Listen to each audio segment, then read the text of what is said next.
Histoire d'en dire plus. Moins 40. Chez le Nord. Tu m'as demandé, mon petit. Je te retourne contre le mur, je te baisse par tous les trous, je te défonce, je te m'intéresse, je te Ça nous intéresse pas. Arrêtez ça. Arrêtez. Ça nous intéresse pas. Ça nous intéresse plus. J'ai l'impression que l'océan ne me veut pas, je sais pas pourquoi. C'est une question de lune, une question de dune. Félix! Chouchou, viens avec moi! Non, je viendrai plus jamais avec toi! Et alors Félix, c'est grotesque. Lâchez ce jouet.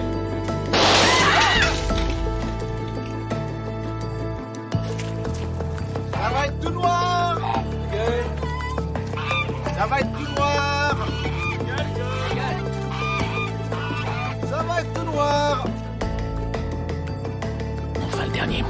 Vous, au moins, vous ne risquez pas d'être un légume, puisque même un artichaut a du cœur.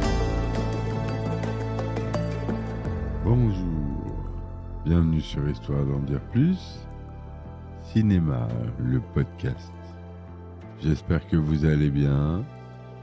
Aujourd'hui, on parle d'un film popcorn, film pas forcément culte, mais dont j'avais envie de parler, qui m'a marqué quand j'étais jeune, que j'aime regarder de temps en temps, avec Sylvester Stallone dans les rôles principaux et Kurt Russell. C'est le cher dénommé Tango et Cash. Allez, c'est parti.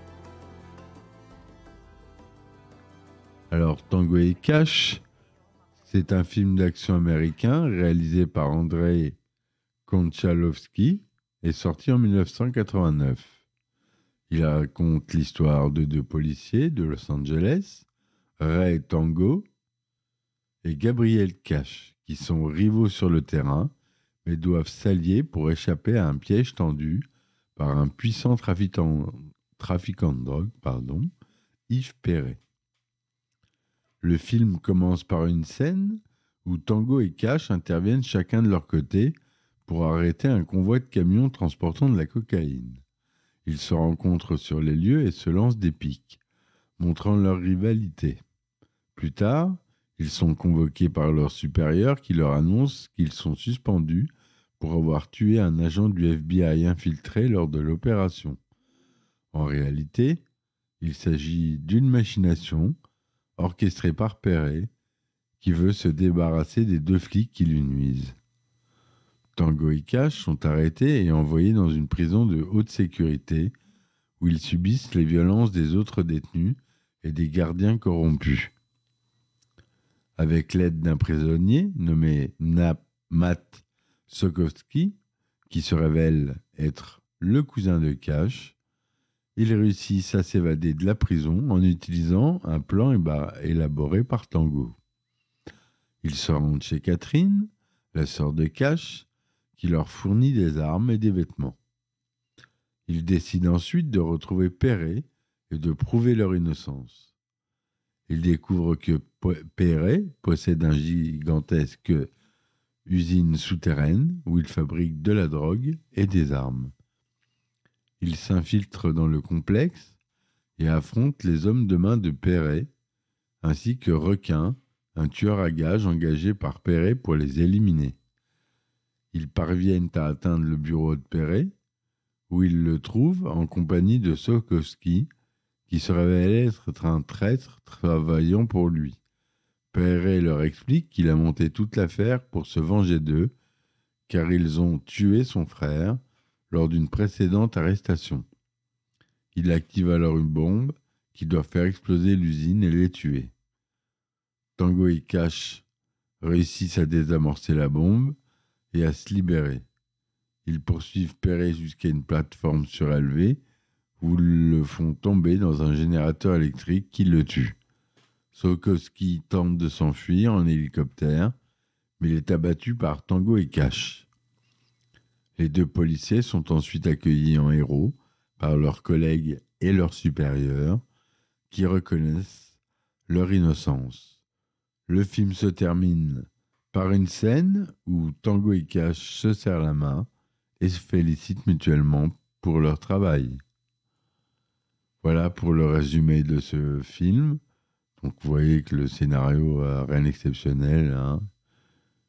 C'est un scénario classique d'action, fond de drogue, de mafia, Enfin, c'était un peu la base d'un film d'action dans les années 80. Donc, le titre français, donc Tango et Cash, comme le titre original. Titre québécois, ils n'ont pas voulu respecter, eux, comme d'habitude. Donc, c'est Duo de choc. Merci nos amis.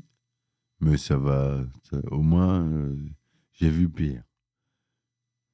Réalisation Andrei Konchalovsky et Albert Magnoli, mais non crédité.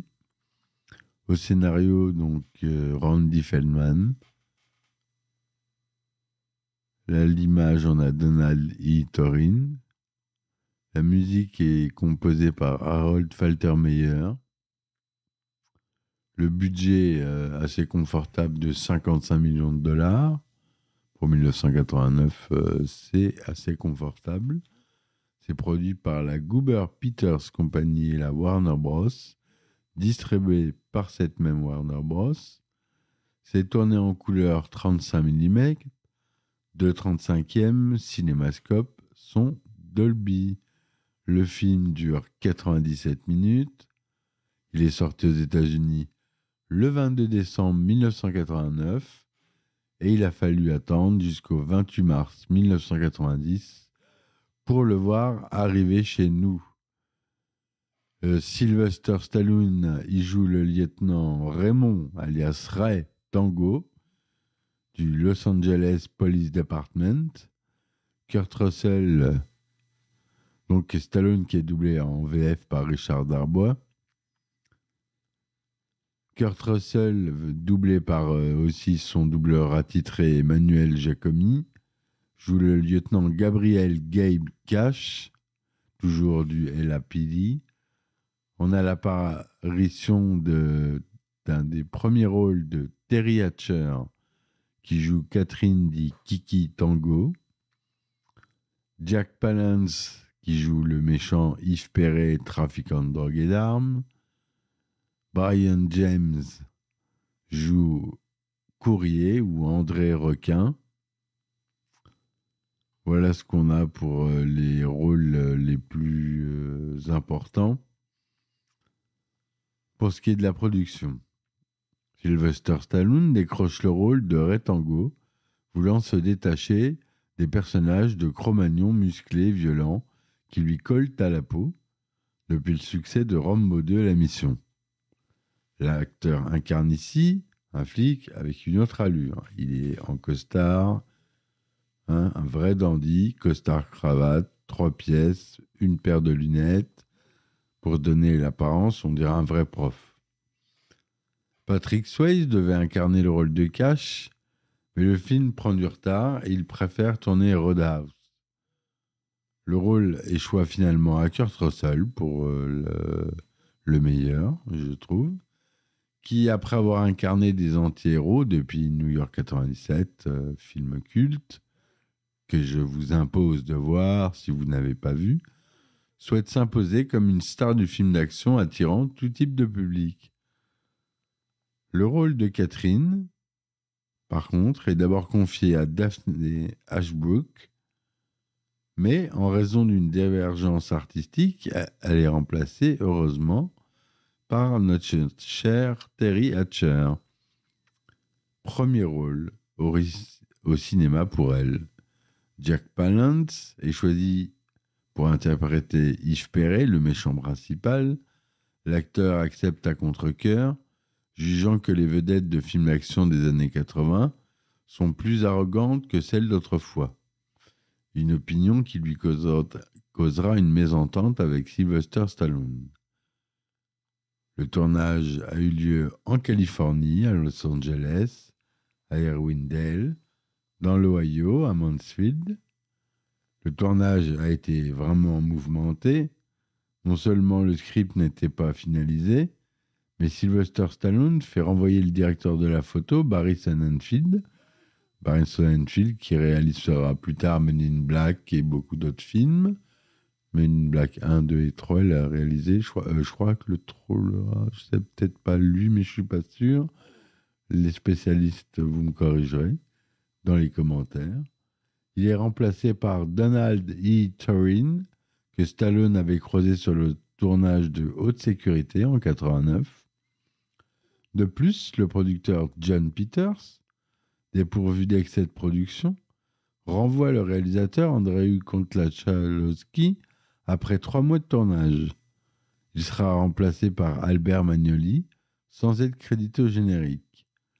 Dans une autobiographie, Andrei Konchalovsky expliquera qu'il a été renvoyé parce qu'il voulait donner au film un ton plus sérieux que celui que recherchaient les producteurs. En remaniant le script, Sylvester Stallone donne davantage d'importance au personnage de requin, interprété, on l'a dit tout à l'heure, par Brian James, au point que celui-ci vole presque la vedette à Yves Perret, ce qui contrarie beaucoup Jack Palance. La musique, on l'a dit, est composée par Harold Faltermeyer, a été commercialisée pour la première fois en janvier 2007 par Lala Lang Records à seulement 3000 exemplaires. On a des morceaux de Bad English, The Call, Yazoo, Alice Cooper, Babyface, Darkland Strutter, des groupes de rock. Pas tous, mais je ne suis pas un spécialiste. Pour la critique, le film a un score de 31% sur Rotten Tomatoes, sur une base de 45 avis, donc mauvaise note, hein, 4,3 sur 10. Brutalement violent et terriblement ennuyeux, ce thriller entre copains flics n'est même pas assez amusant pour atteindre le statut de film, tellement mauvais qu'il en devient bon. Soit un peu dur, hein. The New York Times a critiqué l'intrigue, le scénario et le jeu des acteurs. Michael Willington du Los Angeles Times le qualifie de gaspillage de talent et d'énergie à tous les niveaux, critiquant le film comme à la fois illogique et prévisible. On ne peut pas lui enlever ça, il est prévisible. Ce film, il n'y a pas de surprise. David Kerr du Chicago Tribune a écrit qu'une des interprétations du film est une parodie sournoise d'un étranger rusé de l'état actuel culture américaine. En 2012, le podcast The Flophouse a consacré son 5e épisode à Tango et Cash. Ils ont fait l'éloge comme moi d'un film passablement mauvais et du dernier film avant que l'ironie ne soit créée. Slate a ensuite classé cet épisode parmi les 25 meilleurs épisodes de podcast de tous les temps. Et donc, j'essaye d'en parler sous un autre angle, mais écoutez ce podcast-là, mais il est en anglais, hein, par contre. Mais vous écoutez Flophouse, c'est un très très bon podcast. Tango et Cash rencontre un succès commercial, puisqu'il rapporte plus de 120 408 000 $ de recettes, dont 63 aux États-Unis, pour un budget estimé à 55, on l'a dit tout à l'heure. En France, le succès est un peu moindre, puisqu'il cumulera que 896 000 entrées, ce qui n'est pas énorme. Soumis aux exigences de ses producteurs, l'intrigue du film se retrouve totalement sabotée, son aspect change de ton, passant ainsi du polar au genre carcéral, accompagné d'une violente scène de torture, pour en finir sur un climax explosif avec course-poursuite et tuerie.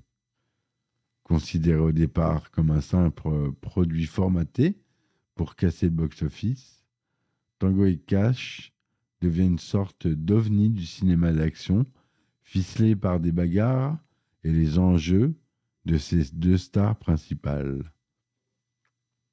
La scène d'ouverture montrant Tango stopper un camion-citerne transportant une cargaison de drogue renvoie au film Police Story, dans lequel Jackie Chan stoppait un bus transportant des voyous.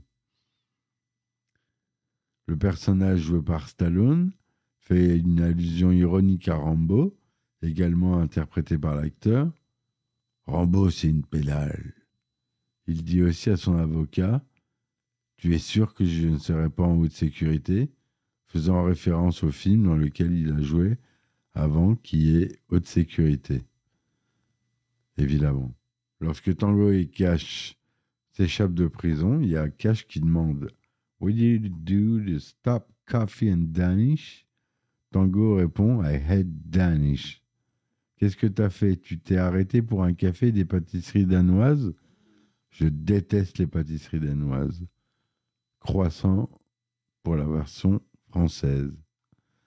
C'est une allusion au récent divorce de l'acteur avec l'actrice danoise Brigitte Nielsen.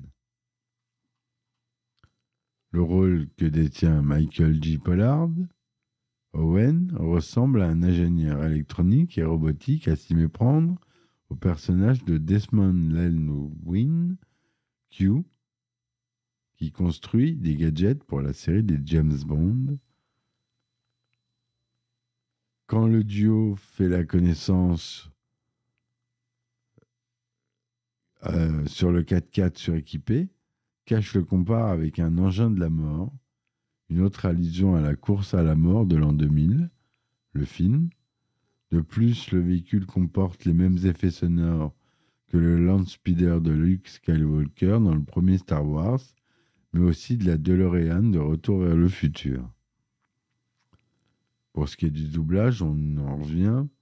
Dans ce film, on a dit que Sylvester Stallone était doublé par Richard Darbois, sa voix officielle, et non Alain Dorval. Ce changement s'explique par le fait que la voix de Dorval était devenue une caricature des Guignols de l'info par le personnage de Monsieur Sylvestre. Oui, puisque c'est Alain Dorval, pardon, je me suis trompé. C'est Alain Dorval, la voix originale de Stallone dans les Rambo. Et c'est Richard Darbois, autre très grosse voix off, qui a repris le personnage pour ce film-là. Parce que depuis, effectivement, le Monsieur Sylvestre qu'on voyait dans les Guignols sur Canal a eu des problèmes de répercussion et donc la production française a eu cette décision. Cependant, Darbois n'aura finalement que 7 autres occasions de doubler Stallone, majoritairement les films produits par la Warner, et Dorval restera tout de même la voix française régulière de l'acteur américain. Par ailleurs, dans la bande-annonce en français, Sylvester Stallone est doublé par Jacques Prance, voix française de Mel Gibson et Robert De Niro. Voilà ce que je voulais vous dire sur ce film, mes amis.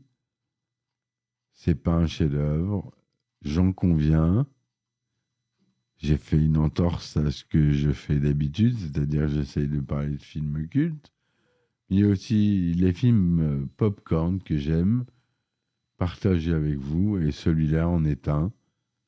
Les dialogues, certaines répliques sont bien senties, les scènes d'action pètent bien, les coupes sont bien années 80, les mulets sont là, en tout cas pour Kurt Russell. J'aime beaucoup cette ambiance des années 80-90. Pour moi, c'est l'âge d'or du cinéma d'action. Donc ce film en fait partie et je voulais vous en parler. Voilà, j'espère que cet épisode vous aura plu, mes amis. Merci de m'avoir écouté. Soutenez-moi sur ma chaîne, s'il vous plaît, pour m'aider à continuer le podcast. Ça fait maintenant 3 ans.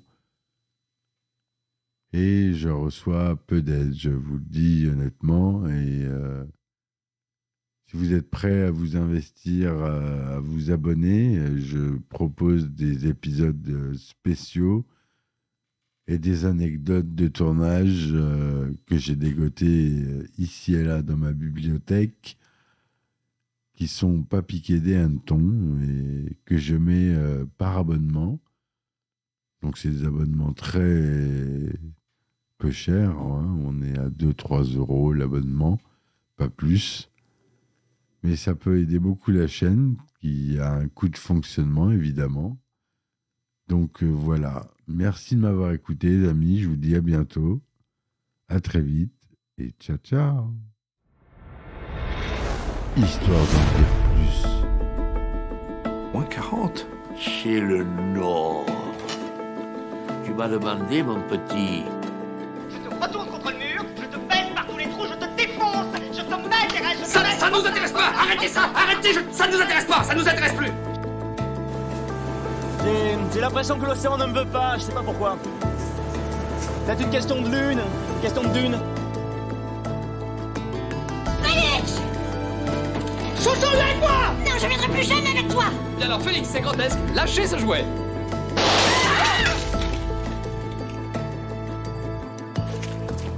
Ça va être tout noir! Ça va être tout noir! Ça va être tout noir! Enfin, le dernier mot. Vous, au moins, vous ne risquez pas d'être un légume, puisque même un artichaut a du cœur.